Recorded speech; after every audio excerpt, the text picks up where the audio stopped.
கிறிஸ்துவில் வாழ்வு என்றால் கிறிஸ்துவின் சுவிசேஷத்தை இடையறாது நிறுத்தாது அறிவித்துக் கொண்டே இருக்கலாம். The entire Bible is the gospel of Christ.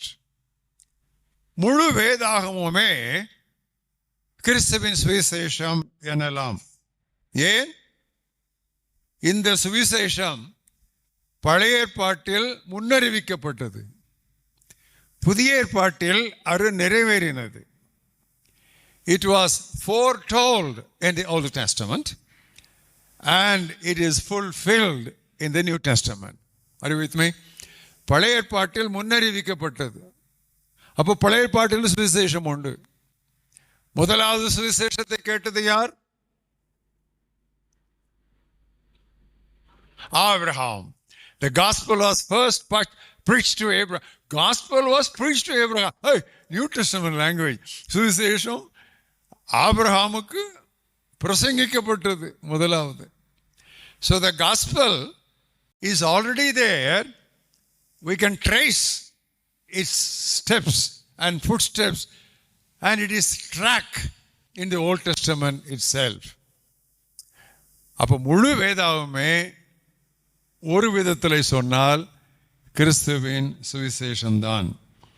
ஆனால் இந்த சுவிசேஷத்திற்கு சரியான தெளிவான முடிவான clear, concise, succinct, conclusive definition was given by none other than Paul. Turn with me to 1 Corinthians 15th chapter. இந்த சுவிசேஷத்திற்கு சற்றும் இடதுபுறம் வலதுபுறம் விலகாத தெளிவான முடிவான வரையறையை கொடுத்தது வேறு யாரும் அல்ல, அப்போஸ்தலன் பவுல்தான். என்னுடைய வார்த்தைகளை கவனியுங்கள். வரையறையை கொடுத்தது, விளக்கத்தை கொடுத்தது அல்ல. Not explanation of the gospel, definition of the gospel. பரீட்சையில் ஸ்டூடெண்ட்ஸு பல்ட்டி அடிக்கிறது இதில் தான். கொஸ்டின் வந்து டெஃபினிஷன் இருக்கும். ஐயா டெஃபினிஷனை மனப்பாடம் பண்ணி இருக்க மாட்டார், எக்ஸ்பிளனேஷன் கொடுப்பாரு.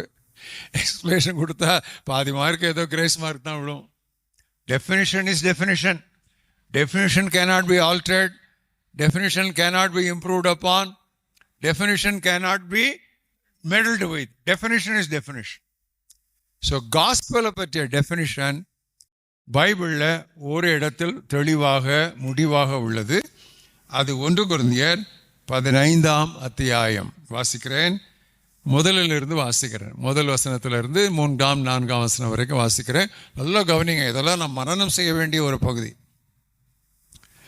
நான் உங்களிடத்தில் ஒப்புவித்த சுவிசேஷம் என்னவென்றால், ஏற்கனவே பிரசங்கம் பண்ணதை இப்போ நினைவுபடுத்துறதுக்கு, this is the gospel which I preached to you.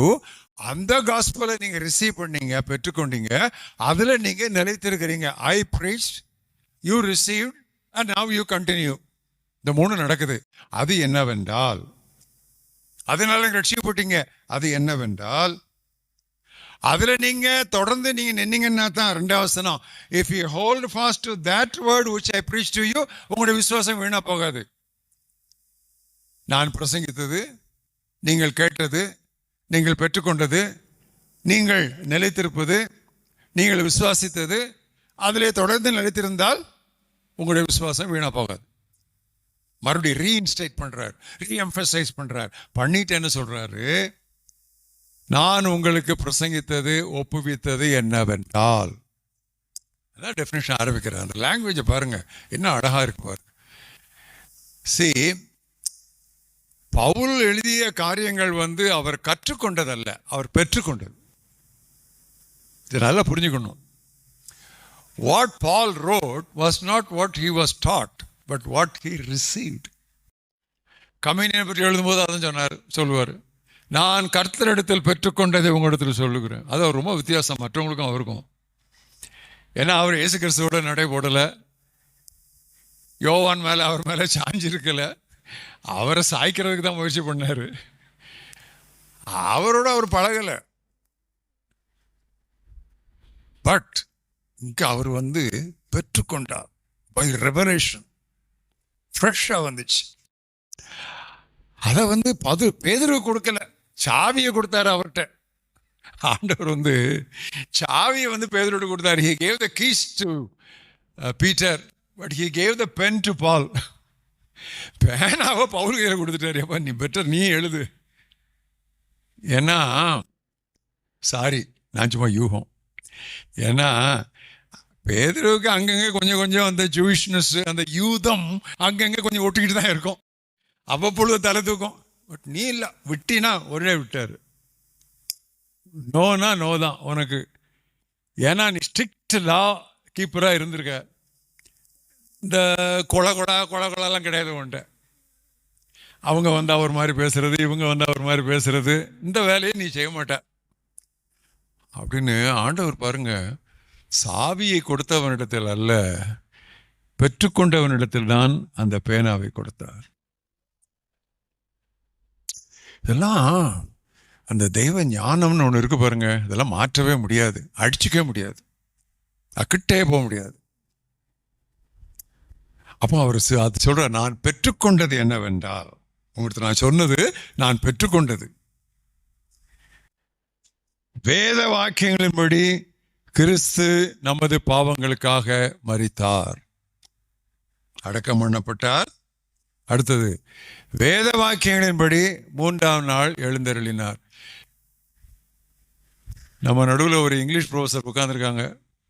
இப்படியா இங்கிலீஷ் எழுதுவாங்க? According to the scriptures he died and he rose again தான் கரெக்ட் இங்கிலீஷ். இவங்க according to the scriptures he died, according to the scriptures he rose again. அவங்க linguistics படித்தவங்க, அவங்க சொல்லுவாங்க இது ஒரு வேஸ்ட்ஃபுல் ரெப்பரேஷன் சொல்லுவாங்க. அவர் என்ன அழுத்துறாரு பார்த்தீங்களா? வேத வாக்கியங்களின்படி அவர் மரித்தார், வேத வாக்கியங்களின்படி அவர் உயிரோடு எழுப்பினார்.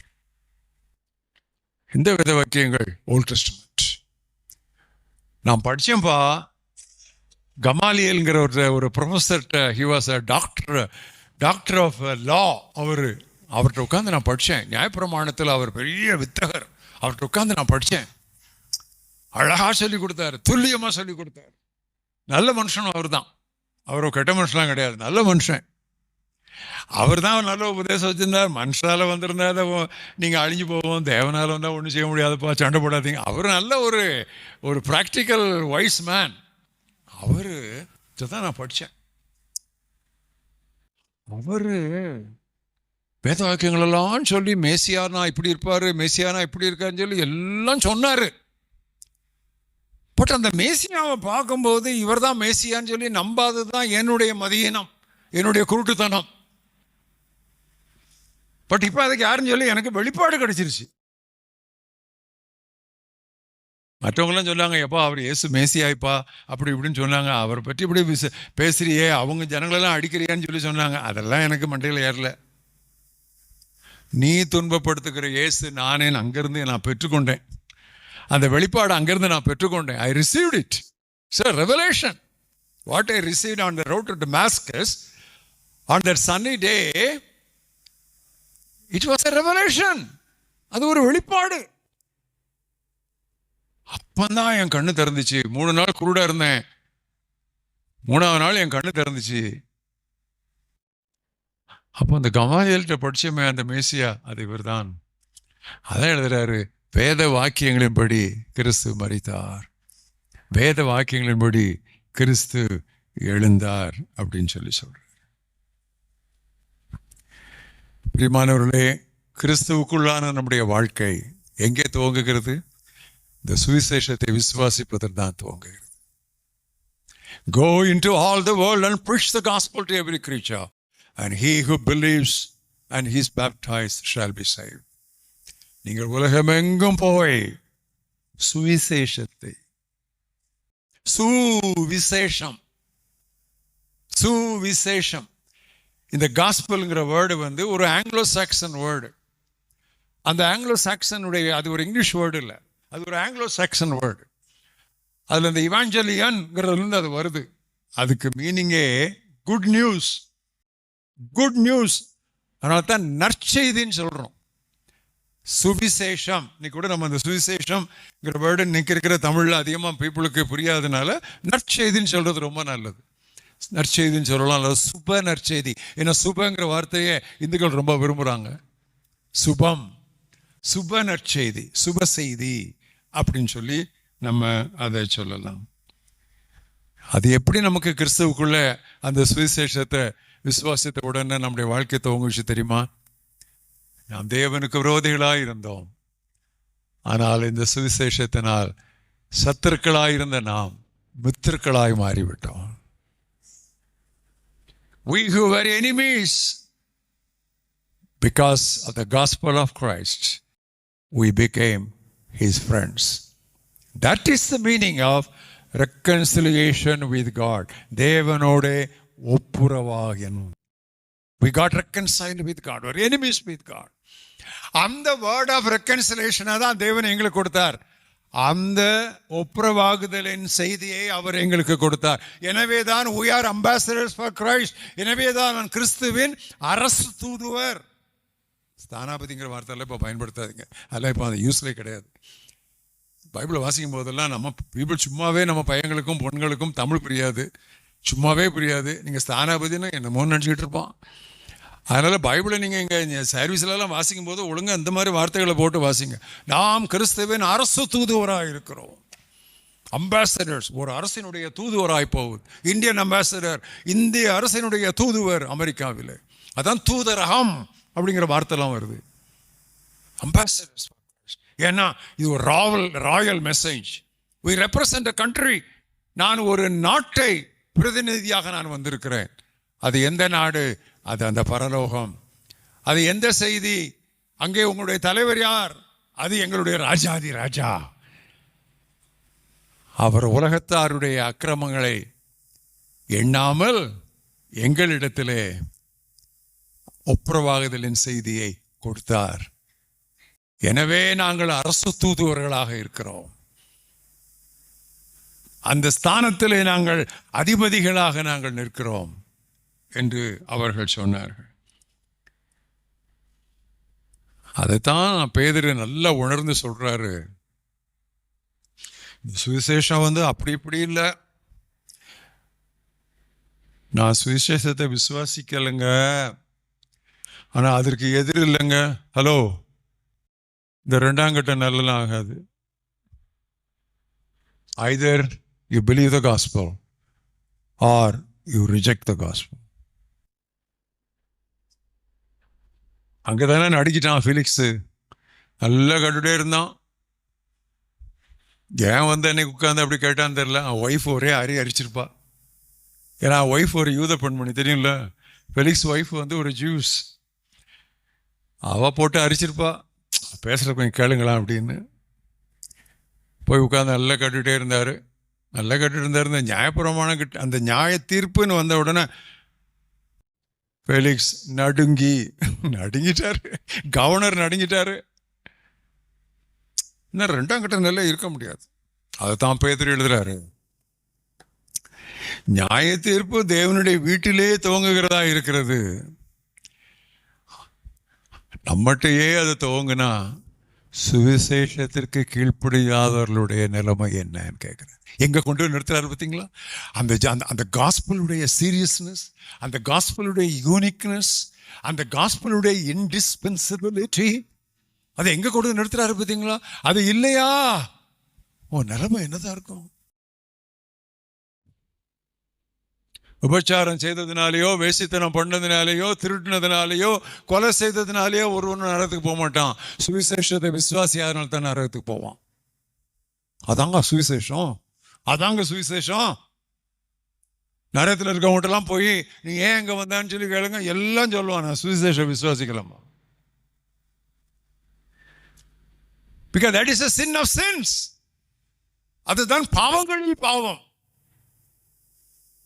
எவ்வளோ பெரிய ஒரு மெசேஜ் பாருங்க. அந்த சுவிசேஷத்தை, அந்த நற்செய்தியை பரப்ப தவறுகிறவன், அதை பரப்புவதில் தடுமாறுகிறவன், அதை பரப்ப தாமதிக்கிறவன் கிறிஸ்துக்குள்ளான வாழ்க்கையிலே ஆட்டம் கண்டிருக்கிறான் என்றுதான் நான் சொல்லுவேன். He is shaken up in his life in Christ. If he hesitates, if he feels humiliated to preach the gospel of Christ. Today comes a call to all of us. It is more than a missionary call. It is more than an evangelistic call. It is a call for our personal soul winning.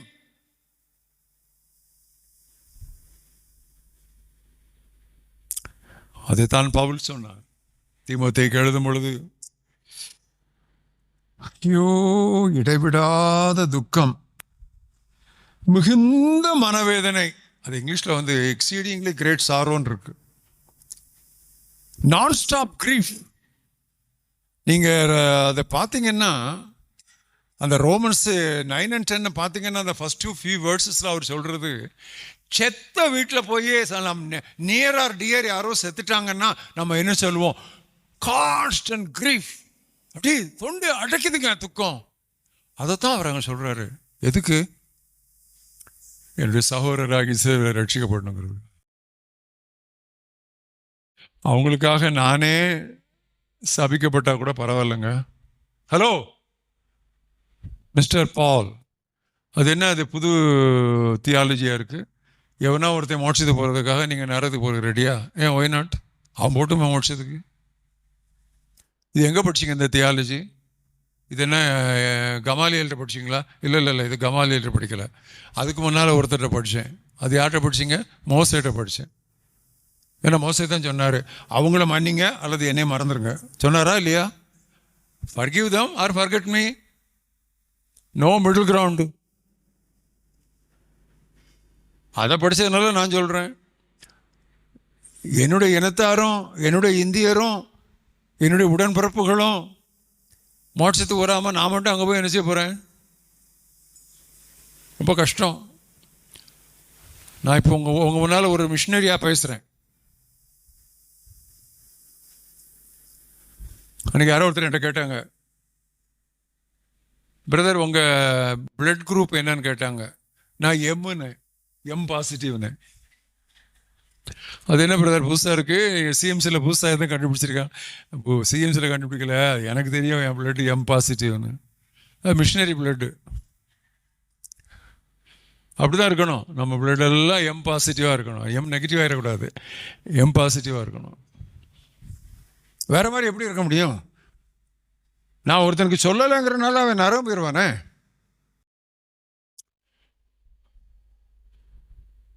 மரண தண்டனை இங்கிலாந்தில் ஒருவனுக்கு விதிக்கப்படுகிறது. அவனை கேலோஸுக்கு கொண்டு போகிறார்கள். எங்க போனாலும் ஐயர் தானே முன்னால போவாரு. அது கேசக் போட்டுட்டு போறாரு, ரோப் போட்டுக்கிட்டு போறாரு. அவர் என்ன தேவனை பாடிட்டு போறாரு. அவர் அந்த பாட்டு புஸ்தகத்துலேருந்து ஒன்று பாட்டு போடுறாரு. வேற என்ன பண்ணும்? அவர் வேலையை அதை செய்யணும். அவன் குடிச்சு செத்தாலும் கர்த்தருக்குள் மறிக்கிறவன் தான் அவனை அடக்கம் பண்ணணும். பாஸ்டருக்கு ரொம்ப கஷ்டம். வேற என்ன பண்ண? அப்படிதான் செய்யணும். ஸோ அவருடைய என்னத்தையோ வாசிட்டு போகிறார். ஒரு லித்தானியே என்னத்தையோ வாசிட்டு போகிறார், லிட்டர்ஜி என்னத்தையோ வாசிட்டு போகிறார். அப்போ அந்த பின்னால் போகிறானே தூக்கு தண்டனைக்கு, அவன் அந்த பாஸ்டரை கொஞ்சம் முதல தட்டு, என்னையா வாசிக்கிறீங்கன்னு கேட்டான். அப்போ அவரு இந்த இயேசு கிறிஸ்துவ ரத்தம் ரட்சிப்பு அதெல்லாம் சொல்லி இவன் கேட்குறான், நீர் இதை விசுவாசிக்கிறீரான்னு கேட்குறான். நான் இதை விசுவாசித்திருப்பேன், ஆனால் இங்கிலாந்து முழுவதும் உடைந்த கண்ணாடி துண்டுகளால் இந்தியாவின் சாலைகள் அத்தனையும் தூவப்பட்டு நிரம்பி இருந்தாலும் அவைகளில் நடப்பேன்.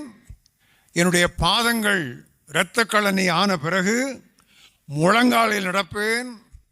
முழங்காலும் இரத்த கழனி ஆன பிறகு ஊர்ந்து சென்று கடைசி மனிதனுக்கு இயேசு கிறிஸ்துவின் சுவிசேஷத்தை அறிவிக்கும் வரைக்கும், இயேசு மரித்தார், நீ ஏன் சாக வேண்டும் என்று சொல்லும் வரைக்கும் நான் இளைப்பாற மாட்டேன். கேவலம், வெட்கம். இதை வாசிட்டு போறீரே முன்னாலன்னு சொல்லி சொன்னான். இது நான் என்னுடைய கற்பனை கதை அல்ல, மிஷினரி பயோகிராபிஸில் நான் வாசித்த ஒரு சம்பவம். நான் மட்டும் இதை விசாரிச்சிருந்தானே இப்படியா இருந்திருப்பேன். ஏசு இல்லைன்னா நரகம்னு சொன்னால் நான் இப்படியா இருப்பேன். அப்படியே இருக்கலாம், இப்படி இருக்கலாம்னு நினைக்கிறதால தான் நீங்கள் எப்படி இருக்கிறீங்க. அதான் பேதுரு சொல்கிறாரு, நியாய தீர்ப்பு தேவனுடைய வீட்டிலே துவங்குகிறதா இருக்குமானால் சுவிசேஷத்தை விசுவாசியாதவர்கள், கீழ்ப்படியாதவருடைய நிலைமை என்னவா இருக்கும். அப்போ அந்த சீரியஸ்னஸ் அவர் உணர்றார். நம்ம அதை உணரணும். அதனால தான் சால்வேஷன் ஆர்மியினுடைய ஃபவுண்டர் வில்லியம் பூத் சொன்னார், some people would like to reside where they can hear the sound of a church bell, but I would like to keep a rescue shop at the gate of hell to stop hell rushing people. ஆலய மணி ஓசை கேட்கும் இடத்தில் அதற்கு அருகில் சிலர் தங்கி இருக்க விரும்புவர். நானோ நரகத்திற்கு அருகில் விடுதலை சாவடி ஒன்று அமைத்து அங்கு விரைவோரை தடுத்து நிறுத்துவேன் சொன்னார். அறிவித்துமே புரியுதா? இந்த பரிசுத்த நடுக்கம் நமக்கு வேணும். இந்த ஹோலி ரெவரன்ஸ் நமக்கு கண்டிப்பா வேணும். இது ஆரம்ப நாட்களிலே நமக்கு இருந்தது, ஆனால் இப்பொழுது அது குறைந்தது.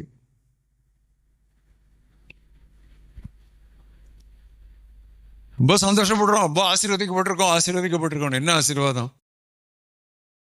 என்ன ஆசீர்வாதம்? இந்த சாக்லேட் கிடைச்ச ஆசீர்வாதங்கிறதா? இல்லை. ஒரு நாள் நான் வந்து ஏர் இந்தியாவில் ட்ராவல் பண்ணிகிட்டு இருந்தேன்.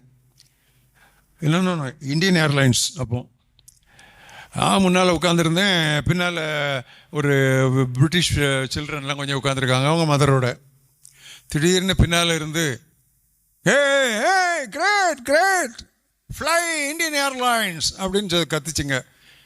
என்னடா இப்படி கத்துதுங்கன்னு சொல்லி பின்னால் பார்த்தா அந்த ஏர் ஹோஸ்டஸ் வந்து உள்ளே ஏறினோன்னு வந்து சாக்லேட் கொடுப்பாங்க பாருங்க, பிரயோஜனம் இல்லாத சாக்லேட்டு. அந்த பிள்ளைங்களுக்கு அது 2 சாக்லேட் கொடுத்துருக்கு. உடனே அந்த பிள்ளைங்க கத்துச்சு, fly Indian Airlines, no air hostess is so kind. இப்படிதான் இருக்கும் நம்ம கிறிஸ்டியன்ஸு. சாக்லேட் சோல்ஜர்ஸ், பஞ்சு முட்டாய் கிறிஸ்தவங்க. அப்படிதான் ஆயிடுச்சு. ஆனா பவுல் அழகா சொல்றாரு, நம்ம கிடைச்ச ஆசீர்வாதத்திலெல்லாம் பெரிய ஆசீர்வாதம் என்ன தெரியுமா? அவர் என்ன சொல்றாரு? நம்முடைய சொந்த குமாரன் என்றும் பாராமல் அவரையே நமக்கு ஒப்பு கொடுத்தவர், அவரோடு மற்ற ஆசீர்வாதங்களை நமக்கு அருளாதிருப்பது என்னப்பா கிஃப்ட். இதான்ப்பா கிஃப்ட் கிஃப்ட் கிஃப்ட். என்ன பிளெஸ்ஸிங், என்ன கிரேட்டஸ்ட் பிளெஸ்ஸிங் என்ன? Jesus Christ. காட்ஸ் சொந்த குமாரனே பார்த்துட்டாரு. மற்றதெல்லாம் அப்பண்டிக்ஸ்பா, மெயின் அது இல்லைப்பா. மெயின் வந்து கிரைஸ்ட், தி சன். நம்ம வந்து எப்பவுமே இந்த சர்க்கம்ஃபரன்ஸு, இந்த ஃப்ரில்ஸு, இதிலே தான் நம்ம அலைகிறோம். இந்த சென்டரை விட்டுறோம்.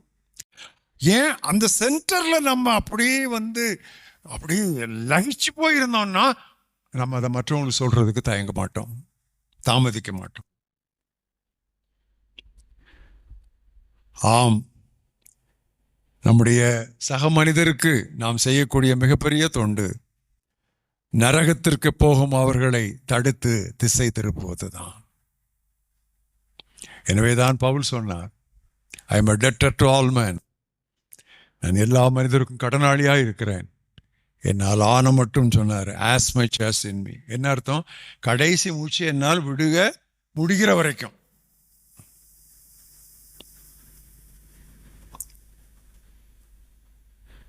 இதெல்லாம் என்னைய கட்டி கொண்டு போகிறாங்க, என்னெல்லாமோ நடக்க போகுது. சரி பரவாயில்ல, இந்த கட்டுக்கள் எல்லாம் குறித்து நான் ஒன்றும் கவலைப்படலை. எப்படியாவது சுவிசேஷம் அறிவிக்கப்பட்டார் சார்.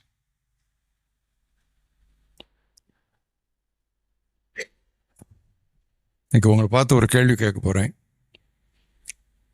ஆத்தும ஆதாயத்திலும் வெளியில் இருப்போருக்கு நற்செய்தி அறிவிப்பிலும் நம்முடைய ஆதி வைராக்கியம்,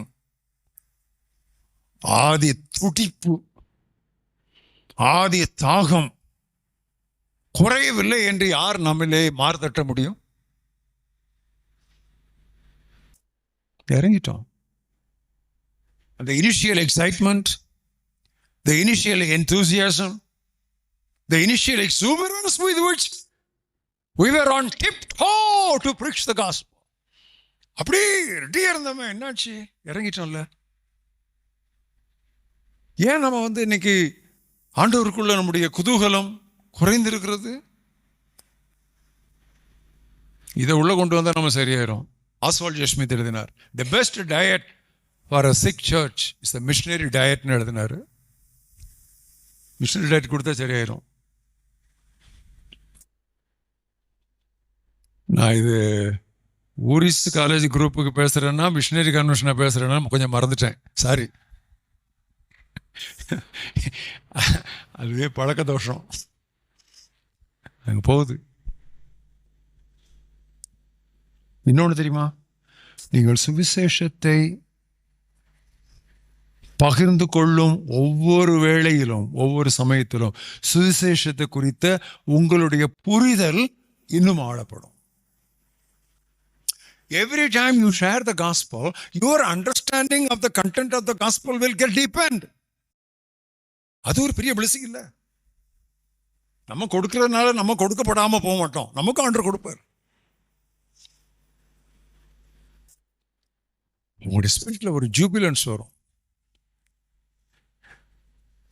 இப்போ முந்தியெல்லாம் காஸ்பல் மீட்டிங்ஸ் அங்கெல்லாம் மியூசிக்கும் இல்லாம ஒன்றும் இல்லாம ஆனந்தம் பொங்குதேன்னு சொன்னா எல்லாரும் ஆடுவோம். ஐயோ, ஒரு தடவை நான் அந்த ஆனந்தம் பொங்குதே பாட்டை ஆரம்பிச்சு விட்டுட்டேன். ஒரு ரிவைவோலையும் ஒரு பிளஸோலையும் நான் ஸ்டாப்பு மியூசிஷியன்ஸு கை வலிச்சு நிறுத்திட்டாங்க. மேண்டலின் போடுற பிரதர்லாம் நிறுத்திட்டாரு. ஆடிக்கிட்டே இருக்கிறாங்க. ஏன்? பைபிளில் டான்ஸுங்கிறது ஒரே ஒரு இடத்துல தான் நல்ல அர்த்தத்தில் வருது. கெட்டகுமாரன் திருப்பி வரும்போது அங்கே உள்ள நடன கழிப்பை அவன் கேட்டான். அந்த ஒரு இடத்துல தான் டான்ஸ் வருது. அங்கே என்ன சத்தியம்? மனம் திரும்ப அவசியம் இல்லாத 99 நீதிமான்களை விட மனம் திரும்புகிற ஒரே பாவி நிமித்தம். பரலோகத்தில் யார் நடுவில்? தூதர்கள் நடுவில். இங்கே ஒரு ஆத்மா ரட்சித்துன்னு சொன்னால் அவங்களுக்கு அங்கே டான்ஸ் கிளப் தான், ஏஞ்சல்ஸுக்கு. என்ன, இன்னொரு ஆள் நமக்கு சேர்ந்துருச்சு, சந்தோஷம் இல்லை? Are you with me? Are you with me? My heart, I'm sharing with you. It is not a lecture. This is how I have understood the gospel. It is because I shared these missionary challenge messages with thousands of people all over the world. Today, so many are in the mission fields. எப்படி வந்தாங்க? பிறகு படிச்சுட்டு வருவாங்க பிறகு. But எப்படி வந்தாங்க? Let not that spirit die and stop with you. Keep transmitting this missionary vision. Keep transmitting this evangelistic zeal. Let it keep on deepening and penetrating into your very being, your very self.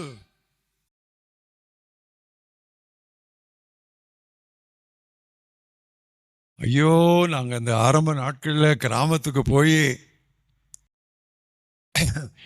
எனக்கு 2 instrument தான் போட தெரியும். ஒன்று இந்த 10 நரம்பு வீணை, அதில் கை தட்டுவேன் நல்லா. அப்போ என் ஃப்ரெண்டு சொன்னார், கை தட்டாதீங்க, கை கொட்டுங்கன்னாரு. சரி, அதை கொஞ்சம் ஒழுங்காக கொட்ட படித்தேன். அடுத்தது இந்த டெம்போரின்னு ஒன்று சொல்லுவோம்ல அந்த காலத்தில், அதுக்கு பேர் ஜாலர்மோ. அது ஒன்று தான் எனக்கு போட தெரியும். இன்னொன்று தெரியும், ஆனால் ஒருத்தர் கேலி பண்ணார், அதில் நான் அதை போடலை, சிங்கி அடிப்பேன். இவ்வளோதான் நமக்கு தெரிய இன்ஸ்ட்ருமெண்ட்ஸு. ஐயோ, அந்த டேம்பரினை வச்சுக்கிட்டு நாங்கள் குதிப்போம் பாருங்கள் கிராமத்தில். அப்படி ஒரு இது இருந்து வரும். அவன் பார்த்துட்டு இது என்னடா இவங்க காலேஜ் ஸ்டூடெண்ட்ஸ் இப்படி வந்து குதிக்கிறாங்க, அதை பார்த்து அவன் வருவான் எங்களை கேட்க. அதனால தான் நம்ம பாதங்களுக்கெல்லாம் பேர் அழகிய பாதங்கள். இந்த பாதங்கள் ரொம்ப முக்கியம் தெரியுமா? அதனால தான் நம்முடைய அருமையான சகோதரிகள் இந்த பாதங்களையும் இந்த நெய்லையும் பண்ணுறதுக்கு எவ்வளோ பணம் செலவழிக்கிறீங்க. ஐயோ, அது கீழே தரையில் இருக்கு. இந்த காலுக்கு செலவழிக்கிறது என்ன சரியா? You don't know. ஏகப்பட்ட பணம் செலவழிக்கிறாங்க இந்த நெயில்ஸுக்கும் இந்த காலுக்கும் இந்த ஹீல்ஸுக்கும். நமக்கு அழகிய பாதங்கள். I like that word, beautiful feet. ராஜா ராஜரீகம் பண்ணுகிறார் என்று மலைகளிலே ஓடுகிற அந்த ஓட்டக்காரன், அந்த மெசேஞ்சர், அவனுடைய பாதங்கள் எவ்வளோ அழகாக இருக்குது. ட்ராக் டிஸ்ட்ரிபியூஷன்லாம் நம்ம இப்போ நிறைய பேர் குறைச்சிட்டோம். துண்டு பிரதி விநியோகம் அந்த நாட்களில் யாராவது ஞாபகம் இருந்தால் சொல்லுங்கள். ஃபெய்த் ப்ரேயர் ட்ராக்ட் லீக்னு ஒன்று இருந்துச்சு. விசுவாச ஜெப கைப்பிரதி கழகம் ஞாபகம் இருக்கா? அங்கே தான் நம்ம ஆர்டர் பண்ணுவோம். அப்போ நம்மளாம் பிரிண்ட் பண்ணுறோம், அதிகமாக அங்கே தான் ஆர்டர் பண்ணுவோம். அதில் ரொம்ப ஃபேமஸாக கழுகுன்னு ஒரு டிராக்டர். சாமியல் டேனியல்னு ஒருத்தர் தான் அதுக்கு இதாக இருந்தார். உங்களுக்கு ஞாபகம் இருக்கா? ஆமாம், நிறைய ட்ராக்ஸ் அவர் அடித்து தள்ளுவார். நல்ல ஆள், நல்ல பருமனாக இருப்பார், நல்ல பிரதர். சுவாச ஜப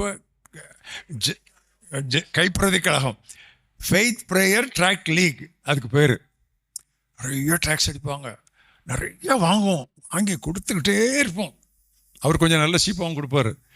ரொம்ப நாங்கள் ஸ்டூடெண்ட்ஸ் தான் சொல்லி கேட்டு நாங்கள் எழுதணுன்னா ஃப்ரீயாக அனுப்புனார் எங்களுக்கு அவர் நிறையா. இருக்குதா? அவங்க ப்ரொடியூஸ் பண்ணுறாங்களா ட்ராக்ஸு? அவங்க ப்ரொடியூஸ் பண்ணுறாங்க, பட் நம்ம டிஸ்ட்ரிபியூட் பண்ணலை. Availability is there.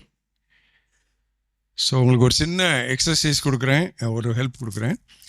1965 வருஷம் நான் இன்ஜினியரிங் காலேஜில் 3வது தேர்ட் இயர் ஸ்டூடெண்ட்டாக இருக்கும்போது அப்போல்லாம் எங்களுக்கு இன்ஜினியரிங் வந்து 5 இயர்ஸு.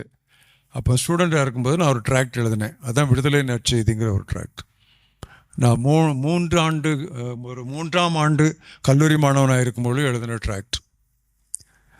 ஏன்னா ஒரு தடவை அமெரிக்கா அட்ரஸ் ஒன்று எங்களுக்கு கிடச்சிது, அவங்களுக்கு எழுதி போட்டோம்.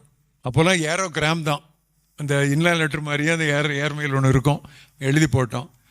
அவங்க அங்கேருந்து அனுப்பின லெட்டரில், அவங்க அனுப்பின ட்ராக்ஸில் நாங்கள் யூத்துன உடனே எங்களுக்கு அவங்க என்ன பண்ணிட்டாங்க, யூத்து ட்ராக்ஸ் எல்லாம் அனுப்பி விட்டாங்க நிறையா. அதில் கேள்வி பதில், அதில் ஒரு கேள்வி,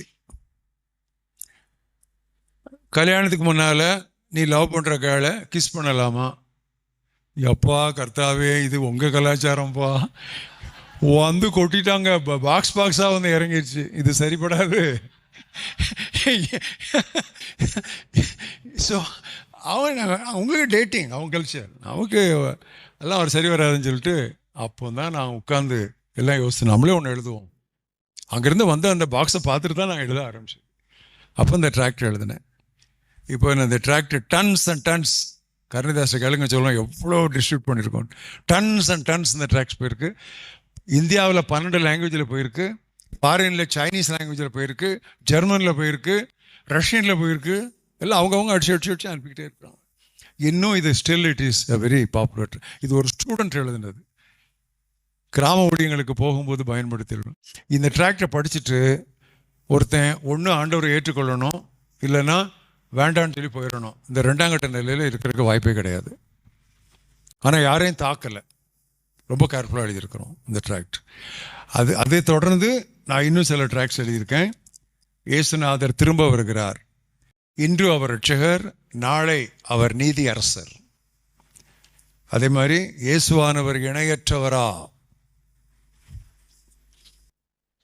அது மாதிரி பெயர் கிறிஸ்தவர்களுக்கு உன் தேவனை சந்திக்க நீ ஆயத்தமா, கிறிஸ்துவின் 2ஆம் வருகைக்கு ஆயத்தம், 20 பக்கம். அதே மாதிரி ரோமன் கத்தோலிக்க நண்பர்களுக்கு மரியன்னையின் அருட்செய்தி. ஸோ இதெல்லாம் வந்து ஒரு பேக் கம்ப்ளீட்டாக உங்களுக்கு ஆளுக்கு ஒரு பேக் எடுத்துகிட்டு போங்க. உங்களுக்கு ட்ராக்ஸ் வேணும்னு சொன்னால் பின்னால் எங்களை தொடர்பு கொள்ளுங்கள், நாங்கள் உங்களுக்கு இதை கொடுப்போம். இந்த முடிஞ்ச உடனே எல்லாருக்கும் ஆளுக்கு ஒரு பேக்கு எடுத்துகிட்டு